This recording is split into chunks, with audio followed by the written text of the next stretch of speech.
Do some werewolves work for the forces of good? One Baltic werewolf made such a claim in the 17th century, and it is a different lycanthropy story than one usually hears. The annals of European folklore are replete with tales of the supernatural, many of which have captured the popular imagination and continue to exert a profound influence on modern culture. One of the most enduring of these myths is the figure of the werewolf, a being capable of transforming from a human into a wolf. This video aims to delve into the intriguing tale of Thiess of Kaltenbrun, often known as the Livonian Werewolf, a 17th century man who claimed to be a werewolf. This story offers a fascinating lens through which to explore the broader context of werewolf beliefs in medieval Europe and to analyze the unique features of Thiess's narrative.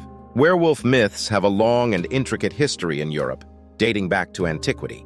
In medieval Europe, the werewolf was a creature to be feared, a symbol of the primal and uncontrollable aspects of human nature. Rooted in pagan beliefs and later absorbed into Christian mythology, the werewolf became a representation of the devil and the embodiment of evil. In many cases, these beliefs in lycanthropy were linked to the practice of witchcraft. The witch trials of the late medieval and early modern periods often included accusations of lycanthropy, the transformation of a human into a wolf. It was commonly believed that people could transform into werewolves by choice through the use of magic spells and charms. Witches were thought to be able to control and direct werewolves to do their bidding. The werewolf was seen as a practitioner of dark magic in league with the devil, and those suspected of being werewolves were subject to persecution, much like those accused of witchcraft.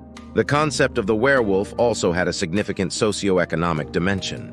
In the harsh realities of medieval life, wolves were a common threat to livestock and hence to the livelihood of peasant communities.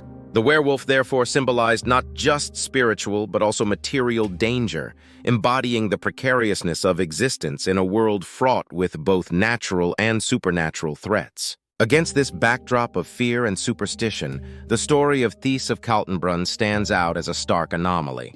In 1692, during a trial in Jurgensburg, Duchy of Livonia, now Latvia, Thiess claimed not just to be a werewolf but a Hound of God, battling the forces of evil.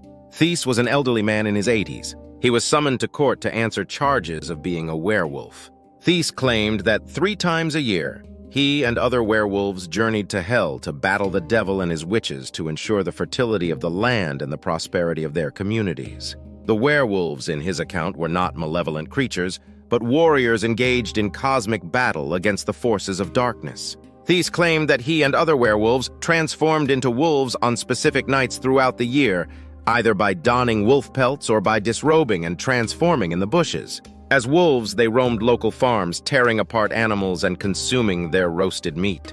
Thiess explained that he had acquired his werewolf abilities when a rogue had toasted him, a power he could pass on through a similar toast. However, he had yet to find a successor. In an astonishing twist, Thiess claimed that as werewolves, they would travel to hell to engage in battles against the devil and his witches, referring to themselves as the Hounds of God. Thiess asserted that their journey to hell was necessary to reclaim stolen livestock, grains, and fruits from the witches, thus ensuring a good harvest. Despite initial claims of having quit his werewolf life a decade ago, Thiess admitted to having gone to hell as a werewolf the previous year to safeguard the harvest, revealing an inconsistency in his narrative. Upon being questioned about the fate of werewolves' souls, Thiess insisted that they were not servants of the devil but of God, destined for heaven after death while witches' souls were condemned to hell. He maintained that their nocturnal journeys to hell were undertaken for the benefit of mankind. While many questioned his sanity, others in the community came to his defense and argued that he was pious and of sound mind. This narrative was in stark contrast to the prevailing beliefs of the time. Despite being subjected to interrogation and torture, Thiess steadfastly maintained his claims, refusing to admit any association with the devil. He was eventually sentenced to be flogged and permanently banished for his heretical beliefs.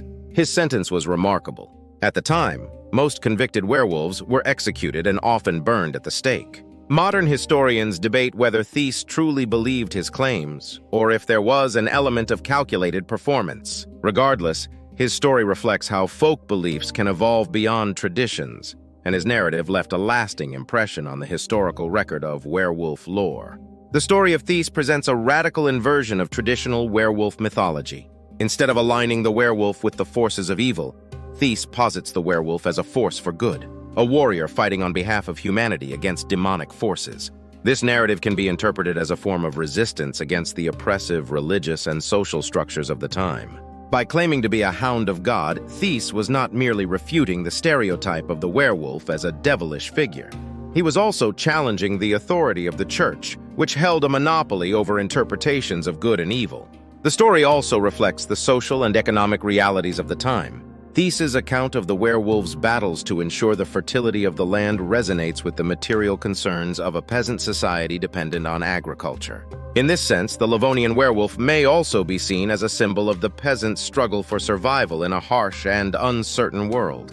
The tale of Thiess of Kaltenbrun, the Livonian werewolf, offers a fascinating insight into the complex web of beliefs, fears, and desires that shaped the perception of the supernatural in medieval Europe. Far from being a mere relic of superstition, the werewolf myth, as embodied in the tale of Thiess, serves as a mirror reflecting the broader social, economic, and religious dynamics of the time. Thiess's unique reinterpretation of the werewolf as a force for good challenges our understanding of this myth and invites us to look beyond the surface of folklore to uncover the deeper meanings embedded within. If you enjoyed this video, please like it and subscribe to Connect Paranormal. This will allow us to make more videos.